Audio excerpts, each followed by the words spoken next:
What's going on, guys? Well, today I want to talk about this air gun. This is a Beeman Silver Kodiak X2. This was purchased at Walmart for 100 bucks in and around. I think it was like 98, 99, something like that. If you see it online, they're always more expensive, anywhere from like 120 to 150. So Walmart does happen to have the best price on this particular rifle. This is a spring piston powered pellet gun. And what attracted me to this particular pellet gun as opposed to the other ones that were there is the fact that this one has two different barrels. So it's interchangeable, two different calibers. Right now I have the 177 barrel on there, and they also have a .22. The .22 is a much bigger, heavier pellet, a little bit less velocity out of that. But this exact gun, it's supposed to be, I think, like 860, somewhere around there, and the .177 is supposed to be 1,000 feet per second. Usually those numbers are a little bit overestimated, or they're just perfect scenarios, perfect condition type things. So the 177 is probably a little less than 1,000, and of course the .22 is going to be a little less than that. But the .22 hits hard, bigger, heavier, harder hitting. So that's, you know, preferred by some people for some varmint, you know, shooting and stuff like that, if you have pest control issues. But anyway, I really love this this pellet gun. The idea behind it is plinking. It's just fun. You know, I love going out and shooting the 22, but even the 22 is extremely expensive to shoot. So if I want to go out and shoot for an hour or so, this thing costs me literally pennies on the dollar. If I want to stay out for a while, maybe $1, $2 worth of ammo.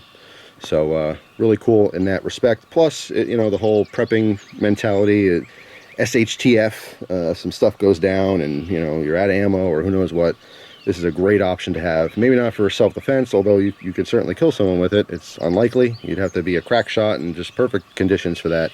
I don't care who you are. No one wants to get shot with a pellet gun, especially a high-powered pellet gun. But it's more so, you know, the mentality of, like, you're going to starve to death. You got to shoot something. You know what I mean? And if you don't have any ammo, that's going to be a lot harder to go out there and try to spear something or set traps. So this is great for, you know, knocking off some rabbits every now and again, some squirrels, small game like that. So yeah, overall I thought it was a good idea, and it is a lot of fun, but I am having some issues with it. I probably have close to 600 or 700 pellets to this thing by now, and when I first got it, when I first bought it, I sat on it for about 2 or 3 months, okay, which stinks because I thought about going and returning it for another one, because the first thing that happened to me was I had issues with this scope here. Okay, this is the scope that came with the gun. It's a 4x32. Okay, obviously Beeman brand here. Give you a quick little shot of this guy. All right, there we go. Shoot that burn barrel out there, which we're actually going to pop off some shots in this video a little later. But I cannot sight this in for the life of me. I tried literally for probably 2 hours on 3 different occasions. Okay, my biggest issue is that the gun, when this is mounted, it's mounted nice and strong on top there. Everything was perfectly done, and I'm shooting it, and I'm shooting left. Like way left, like 2 or 3 feet left at 30 feet. So I'm like, oh my God. So I stepped back a little bit, tried from there. I got really close, and again, trying to sight in with that burn barrel down there. So I was getting so frustrated with this the first time, I quit. The second time I tried again, maybe, you know, 30 minutes collectively the second time. I'm like, no, forget it. And the last time I said, you know, I'm gonna do this right. Put some paper up there. I got like 10 feet from it, took a shot. All right, and now I know where I'm hitting. I tried a different hold. I was able to kind of dial it in a little bit, excuse me. And then as I backed up, because I wanted to really sight this in for about 75 feet, you know, I figure that's a good distance for plinking. And again, if I have to shoot some game or something, it's, you know, a reasonable distance. And I could not sight it in. And with adjusting this, okay, because I kept adjusting it to the right because I was shooting so far left, the screw actually, I ran out of room. I could not lock it down tight enough or move it enough to actually sight it in at about 75 feet. So I don't know if there's an issue with this particular scope, if it was dropped or something, if the reticle inside is damaged. No idea, except for the fact that it is unusable. So I will be contacting Beeman to see if they can get me out a different scope. But worst case scenario, I will probably pop on a red dot for this thing, just for, you know, simplicity and also for plinking. It's fun. Just throw a red dot on there. I think I'd have a good time with it. But yeah, that was my first issue. My second issue is the first probably, I want to say maybe the first 200 shots with this gun. It sounded like a 22. Extremely powerful, perfect seal, you know, because I don't know if you're familiar with this, but basically how to use this is you grab the end of the barrel here, okay, and you pull it down. And this is already like kind of pre-cocked, but let me take a quick little shot here. Hang on. All right. So when you go to use this, you grab the end of the barrel, you pull down, and there's a lot of resistance here. The resistance builds up until right there, okay? And that's when it cocks your trigger, and then the pressure is kind of relieved, so it's easy to push this back forward. This is where you load your pellet, okay, a single shot. So I'm going to grab a .177 pellet real quick to show you this. All right, pop that right there, flatten it out, and then you are good to go. Okay, straighten the barrel back out. Now there is one safety feature which I'm not so fond of. Okay, I understand, you know, a lot of kids shoot pellet guns and it's good to be safe, but I just personally don't like this feature. But here's your safety here, okay? Every time you cock the barrel down, okay, to load a new round, it automatically engages the safety on. So this is on, that is off. So every single time you cock it, you put your finger in the finger guard, you know, before you shoot, you have to disengage the safety, okay? I like that to just stay forward, and I like to be able to use it manually when I want. But, you know, is what it is. So there's the safety, okay? I'm going to take a shot here for you real quick since we're loaded up. To shoot that burn barrel. Now, mind you, I took the scope off, and there's something else I wanted to show you real quick, too. This fake muzzle brake on the front here, which literally serves no purpose. It's supposed to be an extension to the barrel, so that it's easier leverage, because the longer the barrel is, obviously, when you're cocking that, the easier it will be for you. But, you know, it could have just been more barrel. But anyway, if you notice, there are no sights. Okay, so that's obviously a downside without a scope. I'm basically using the top of the muzzle brake to aim. But I'm going to be shooting the burn barrel here. It's a fairly large target, but we're fairly far away. I'm going to try to shoot the top portion. Okay, so maybe you'll see where this hits. So because we're loaded, I just wanted to pop off the round real quick. So here we go. Alright, so shooting it brings me to my next point, and that is how inconsistent it has been. And I really think it has to do with the seal. Okay, so let me show you this real quick again. You break the barrel open. You can see where you load your pellet. There is a gasket or O-ring here. Okay, it did come with a spare O-ring, and that's what's in here right now, because the first one had tore.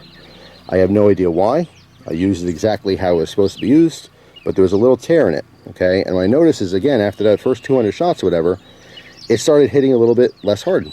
Okay, it started to just feel underpowered, and you can certainly hear it. It almost sounded like a squib load.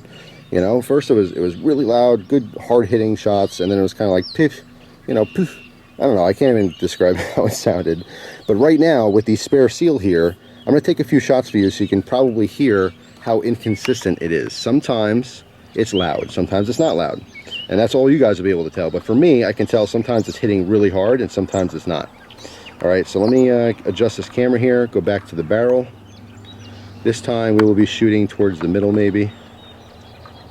Hopefully you guys will be able to see where this thing's hitting. I'm going to take a few shots and see if you can tell the difference in how this thing is actually hitting. Now I'm going to hold at the bottom of the barrel every time, because again, no sights.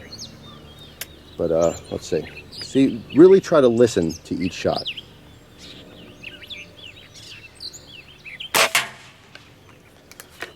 So that to me sounded a little bit underpowered from the average shot anyway.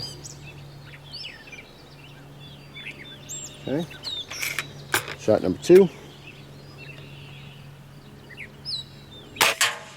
That definitely felt like it was hitting a little bit stronger or faster, and it was slightly louder to me. Next one, shot number 3. Consistent with the last one, but not the first one. And shot number 4. I'll probably do like 10 shots here.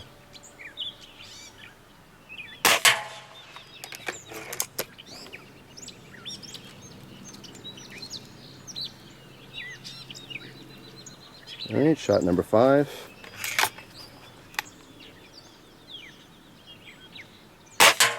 That definitely was leaving the barrel a lot faster than the previous shot. All right, I think we're on 6. Right. A little bit underpowered there.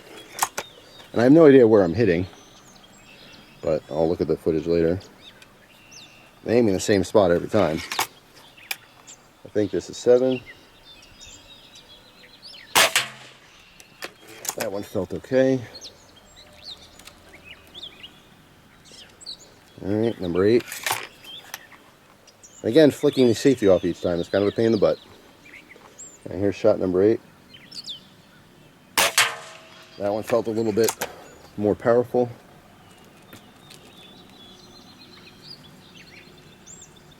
Alright, shot number 9.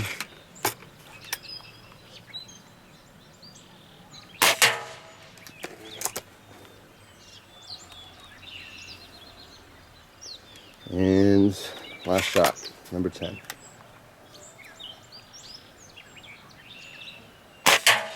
That one felt a little bit more powerful than the previous. Alright. So, I'll put the rifle down for a second here. Zoom out.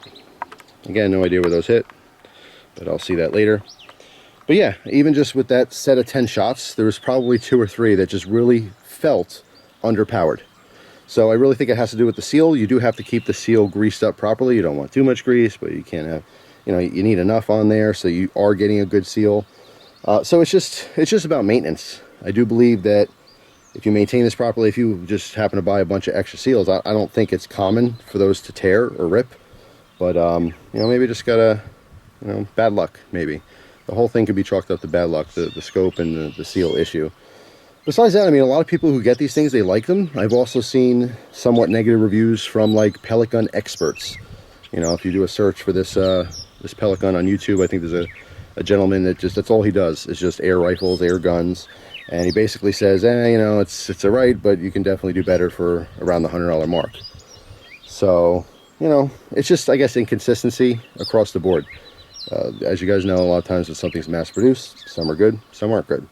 So quality control issues, perhaps. I will contact Beeman, though, and I will let them know of my issues, and maybe they'll help me out. And if they do, I'll certainly do an update video to that.